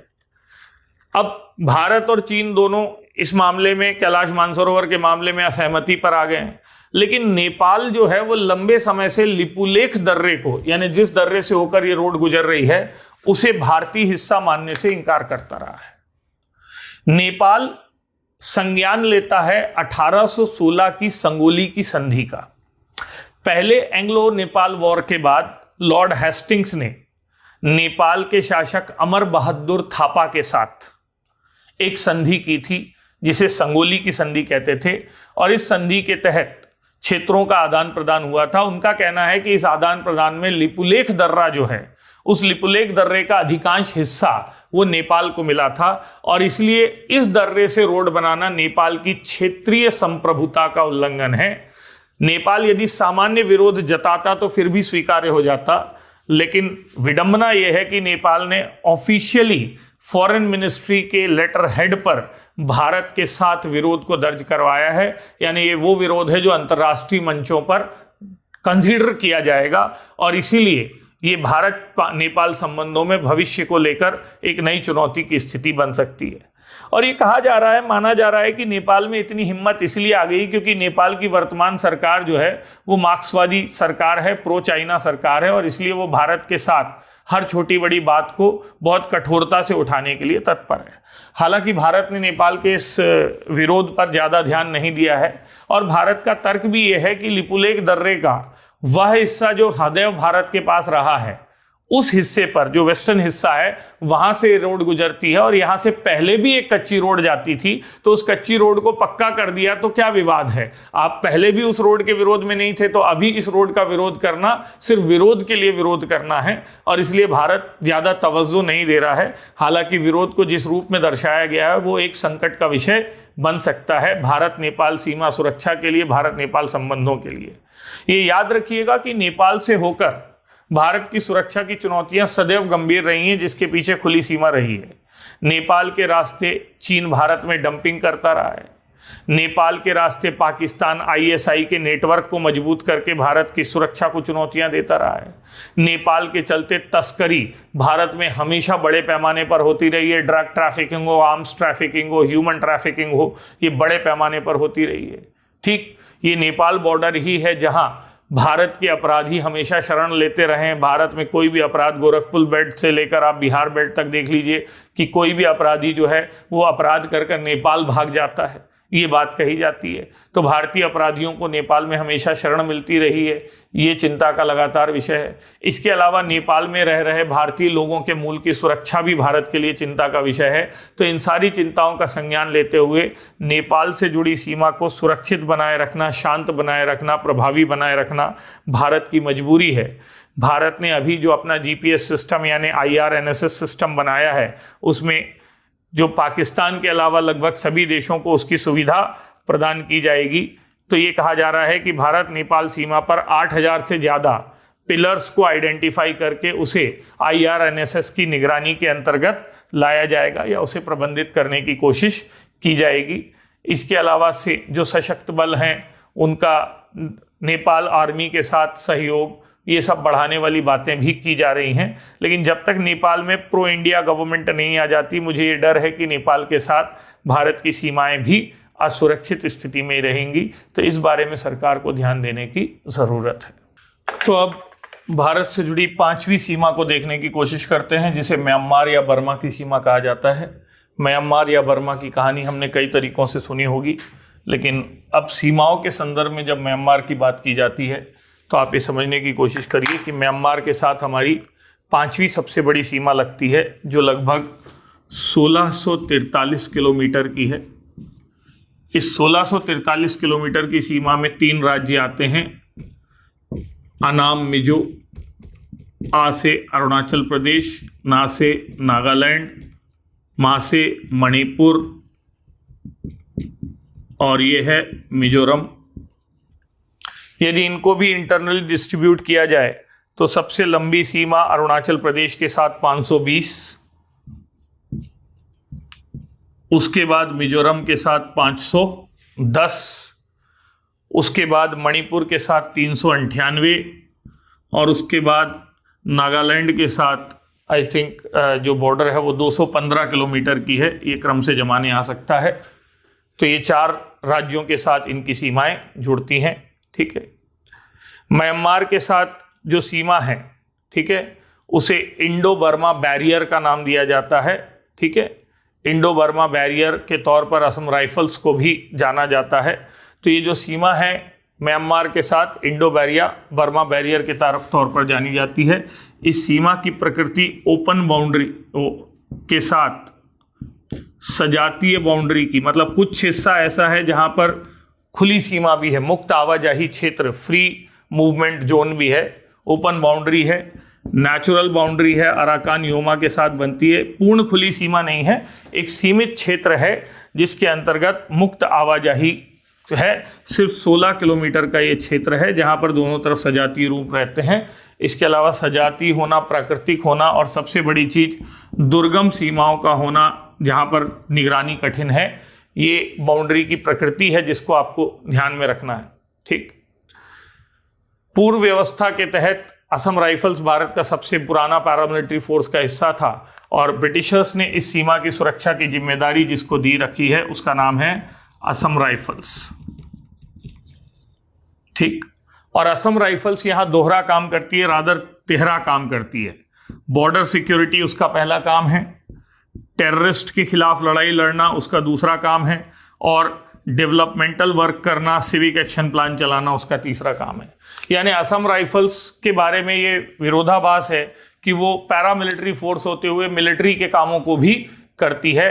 और एक और विरोधाभास ये है कि बाकी जितनी पैरामिलिट्री फोर्सेस हैं वो होम मिनिस्ट्री के अंतर्गत हैं, गृह मंत्रालय के, लेकिन असम राइफल पर ध्यान से समझिएगा, एडमिनिस्ट्रेटिव कंट्रोल जो है वो तो भले ही होम मिनिस्ट्री का हो, लेकिन रियल कंट्रोल जो है वो डिफेंस मिनिस्ट्री का है।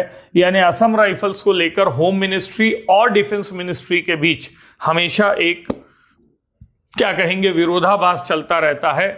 असम राइफल्स के जवानों में, अधिकारियों में भी यह है कि हम सेना की तरह हमें कार्य करवाया जाता है, लेकिन हमारे वेतन भत्ते सेवा शर्तों में सेना की स्थितियां नहीं हैं। तो असम राइफल्स को लेकर सेना और अर्धसैन्य बल का विवाद दिखता है, होम मिनिस्ट्री डिफेंस मिनिस्ट्री का विवाद दिखता है। इस बात को आपको ध्यान में रखना है।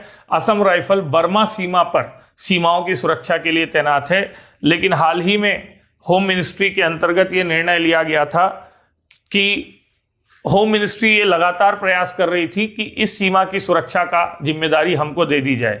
एक्चुअली भारत सहित हर देश में ये व्यवस्था होती है कि शांति काल में सुरक्षा सेना नहीं करेगी या सेना सदस्य संगठन नहीं करेगा, अर्धसैन्य बल करेगा। और इसलिए भारत की हर सीमा पर आप देखेंगे पैरामिलिट्री फोर्सेस की एजेंसीज हैं, लेकिन असम राइफल्स जो मोर और लेस सेना की तरह रिकॉग्नाइज की जाती है या डिफेंस मिनिस्ट्री के अंतर्गत काम करती है, उसके द्वारा जब सीमा की सुरक्षा की जाती है तो होम मिनिस्ट्री उससे बहुत खुश नहीं है। और हाल ही में होम मिनिस्ट्री ने एक एडवाइजरी भी जारी की थी कि अब जल्द ही असम राइफल्स की बटालियंस को हटाकर हम यहां पर बीएसएफ की बटालियन तैनात करेंगे, ताकि पूर्ण नियंत्रण जो बर्मा सीमा का है वो होम मिनिस्ट्री के हाथ में आ जाए। हालांकि ये निर्णय अभी तक क्रियान्वित नहीं हुआ है, ये आपको ध्यान में रखना है। किसके बारे में? बर्मा सीमा के बारे में।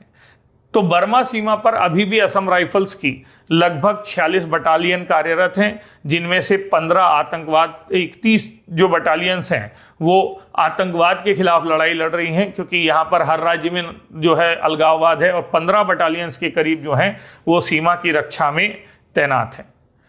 तो बांग्लादेश कह रहा हूँ, बर्मा के रास्ते भारत की सुरक्षा चुनौतियाँ कौन कौन सी हो सकती हैं, यदि इन पर चर्चा की जाए और क्यों हो सकती है इन पर चर्चा की जाए, तो दोनों पर पहली बात तो ये है क्यों हो सकती है।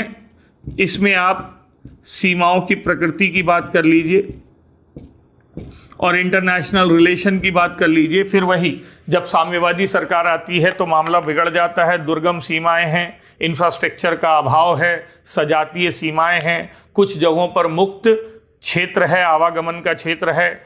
इस कारण से यहां सीमाओं की सुरक्षा खतरे में पड़ जाती है। ठीक, कैसे खतरे में पड़ जाती है? तो आप बताइए कि यहां पर ट्रेनिंग कैंप है, टेरर कैंप है। बर्मा में बहुत सारे नॉर्थ ईस्ट के उग्रवादियों के ट्रेनिंग कैंप है।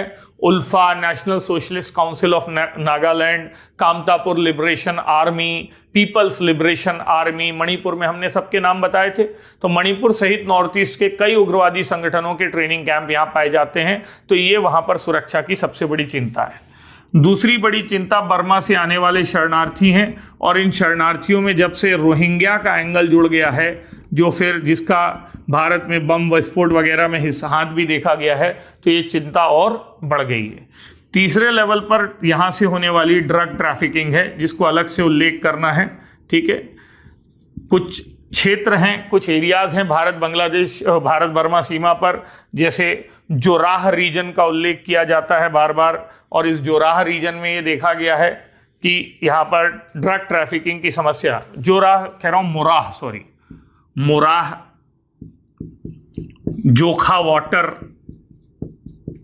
ये कुछ रीजन हैं जहां पर ड्रग ट्रैफिकिंग के सेंटर या ट्रेड सेंटर बनकर उभर गए हैं। तो ये भी सुरक्षा के लिए बहुत चिंता का विषय है। यहां पर फॉरेस्ट स्मगलिंग, वन और वन्य जीवों की तस्करी की समस्या भी सीमाओं पर बहुत गंभीर रूप में दिखाई दे रही है। ह्यूमन ट्रैफिकिंग, आर्म्स ट्रैफिकिंग भी यहाँ पर एक संकट का विषय है। तो इसलिए भारत बर्मा सीमा को लेकर भी भारत में सुरक्षा चिंताएं नए सिरे से बढ़ रही हैं। तो भारत सरकार द्वारा भारत बर्मा सीमा को सुरक्षित करने के लिए, प्रभावी बनाने के लिए क्या किया गया है? तो आप सबसे पहले तो यही बताइए कि 2015 में सर्जिकल स्ट्राइक करके हमने वहां पर जो आतंकी कैंप थे उनको तबाह करने की कोशिश की। अब आप इसको विकासात्मक, रक्षात्मक, कूटनीतिक जैसे बदलना चाहेंगे, मैं एक साथ बता दे रहा हूं। 2015 आपने मणिपुर के रास्ते बर्मा जाकर बर्मा क्षेत्र में जो ये थे ट्रेनिंग कैंप्स थे उनको तबाह करने की कोशिश की। दूसरे लेवल पर अभी भारत और बर्मा की सीमा मिलकर ऑपरेशन सनराइज 1 और सनराइज 2 चला रही है, जिसके तहत उत्तर पूर्व के उग्रवादी संगठनों को कमजोर करने की या उनको नष्ट करने की कोशिश की जा रही है। इस प्रयास को बता सकते हैं। 2014 में भारत और बर्मा की सरकार के बीच सीमा सुरक्षा से जुड़ा एक MOU, memorandum of understanding, sign हुआ है, जिसमें यह कहा गया है कि दोनों ज्वाइंट पेट्रोलिंग करेंगे। लैंड बाउंड्री और थोड़ी सी सी बाउंड्री भी आ जाती है बर्मा से जुड़ी। यहाँ जो बांग्लादेश का रीजन है, यहाँ पर इंडियन ओशन वाटर वाली, तो इसके बारे में बताया गया है कि दोनों मिलकर उसकी क्या करेंगे, निगरानी करेंगे और drug trafficking, wildlife trafficking, human trafficking, arms trafficking, इन सबको यहाँ रोकने की कोशिश करेंगे। ठीक है। इसके अलावा सरकार पुनर्विचार कर रही है कि ये जो 16 किलोमीटर का मुक्त आवाजाही क्षेत्र है, ये ज्यादा आतंकवाद का कारण बन रहा है। तो government is renewing there view, और हो सकता है कि इसको बंद कर दिया जाए। यानी ये जो मुक्त आवाजाही क्षेत्र है, इसको रोकने की या इसको समाप्त करने की मंशा सरकार द्वारा बनाई जा रही है। भारत म्यांमार सीमा पर पिलर नंबर 79 से 81 का जो एरिया है, पोस्ट नंबर 79 टू 81, इस एरिया में तारबंदी अभियान शुरू किया गया है। यहाँ बॉर्डर रोड ऑर्गेनाइजेशंस की सहायता से जो असम राइफल्स है वो तारबंदी का काम कर रही है। ठीक। इसके अलावा हमने यहाँ 13 इंटीग्रेटेड चेक पोस्ट, यानी वो बिंदु जहां से आवागमन ज्यादा होता है, तो 13 इंटीग्रेटेड चेक पोस्ट का निर्माण किया है। नेक्स्ट, सीमावर्ती क्षेत्रों में सड़क निर्माण की व्यवस्था को बढ़ाया जा रहा है। जैसे हमने कहा था, इम्फॉल मोरे जो मार्ग बनाया जा रहा है उससे, या जो कोहिमा तक मार्ग बनाया जा रहा है उससे, रेल मार्ग का विस्तार जो मिजोरम तक किया जा रहा है, इम्फाल तक किया जा रहा है, कोहिमा के पास तक किया जा रहा है, उन सब चीज़ों से जो हमने नॉर्थ ईस्ट के विकास में बतलाया था, इसके माध्यम से भी तो सीमा में विकास कार्यों के द्वारा, सड़क निर्माण के द्वारा, पुल निर्माण के द्वारा, रेल निर्माण के द्वारा भी सुरक्षा का काम किया जा रहा है। और फिर सुरक्षा के संदर्भ में, विकास के संदर्भ में हमने यहाँ से कलकत्ता, कलादान, सितवे, आइजोल तक जो जाएगा, तो हमने कहा था कलादान मल्टी मोड प्रोजेक्ट जो हमने बात कही थी, ये कलादान मल्टी मोड प्रोजेक्ट को भी आप सीमा सुरक्षा के अंतर्गत बता सकते हैं, क्योंकि इस प्रोजेक्ट के थ्रू इस क्षेत्र के डेवलपमेंट की बात की जा रही है। तो इसको आप Kaladan multi modal transit transport project बताया जा सकता है। हालांकि ये कहा जा रहा है कि वहाँ के कुछ लोकल लोग इस तरीके के परियोजनाओं का विरोध कर रहे हैं, वहाँ सड़कें बनाई जाएं, लेकिन इन तमाम विरोधों को नकारते हुए भारत और बर्मा की सरकार आपस में जुड़कर समाधान करने के लिए प्रयासरत है, और इसीलिए ये सीमा जो है उसकी भविष्य में सुरक्षा सुनिश्चित होगी, ऐसा हम मान सकते हैं। इंडो भूटान बाउंड्री 6वीं सबसे बड़ी बाउंड्री है, और ये बाउंड्री 699 किलोमीटर की मानी जाती है। इस 699 किलोमीटर की सीमा में जो भूटान छोटा सा देश है, यहाँ पर सिक्किम है, यहाँ पर वेस्ट बंगाल है, यहाँ पर असम है और यहाँ पर अरुणाचल प्रदेश है, यानी 4 राज्यों के साथ इसकी सीमा है। तो भूटान के संदर्भ में आप बताइए, 699 किलोमीटर की बाउंड्री है, 4 स्टेट हैं जिसमें सिक्किम, उसके बाद हमने कहा वेस्ट बंगाल, उसके बाद हमने कहा असम और उसके बाद अरुणाचल प्रदेश। इन 4 राज्यों के साथ इसकी सीमा मिलती है। सबसे बड़ी सीमा जो है वो 267 असम के साथ है, फिर अरुणाचल प्रदेश के साथ 217 किलोमीटर है, तीसरे लेवल पर वेस्ट बंगाल के साथ 183 किलोमीटर है, और सिक्किम के साथ छोटी सी सीमा शेयर होती है जो मात्र 32 किलोमीटर की है। तो इस प्रकार 4 राज्यों के साथ भूटान की सीमा शेयर की जाती है।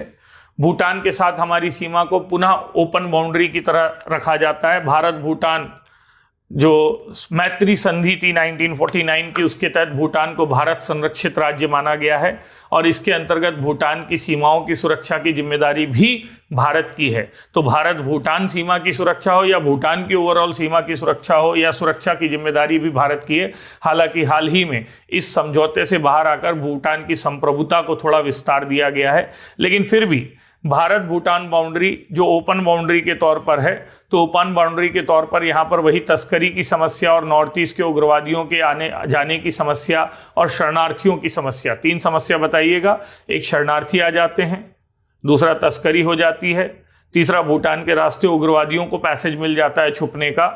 इन सारी समस्याओं के चलते सुरक्षा चिंताएं यहाँ पर देखी जा सकती हैं और इन सुरक्षा चिंताओं के समाधान के लिए यहाँ पर नेपाल की तरह एसएसबी 1963 में बना सशस्त्र सीमा बल सुरक्षा के कार्य को करता है।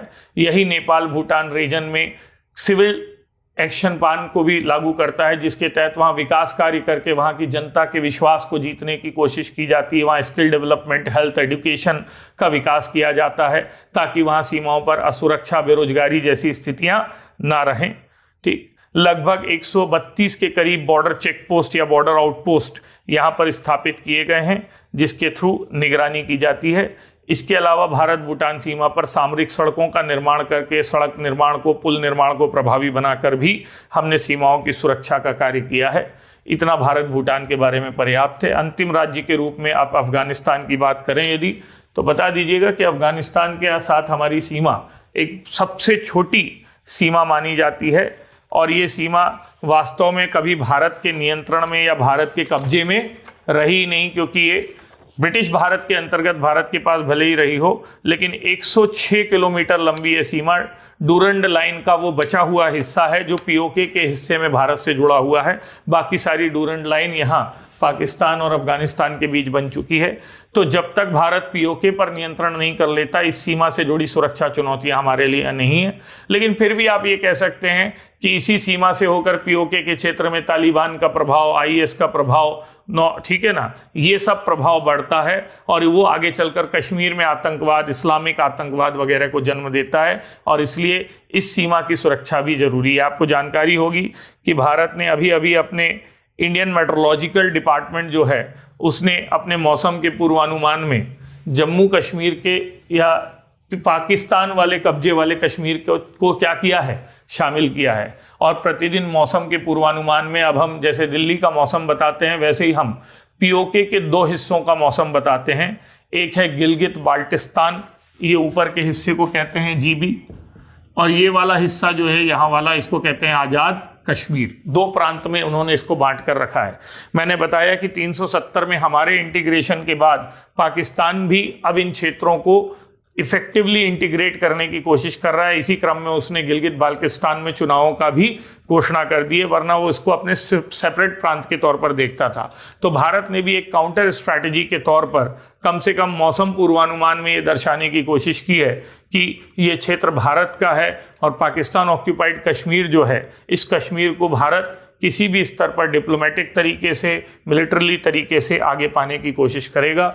तो स्थलीय सीमाओं के अंतर्गत ये राज्यवार केस स्टडी थी, जिसके माध्यम से हमने स्थलीय सीमाओं के प्रबंधन की बात की, सुरक्षा की बात की। स्थलीय सीमाओं को इस तरीके से हम विस्तार से सुरक्षित कर सकते हैं। तो अब हम अगले सत्र में या अगली कक्षा में सीमा प्रबंधन पर या सीमा की सुरक्षा पर दूसरी क्लास करेंगे, जिसके अंतर्गत हम चर्चा करने की कोशिश करेंगे कि जलीय सीमाओं और आकाशीय सीमाओं का नियंत्रण या प्रबंधन कैसे किया जाना चाहिए, अलग क्लास में।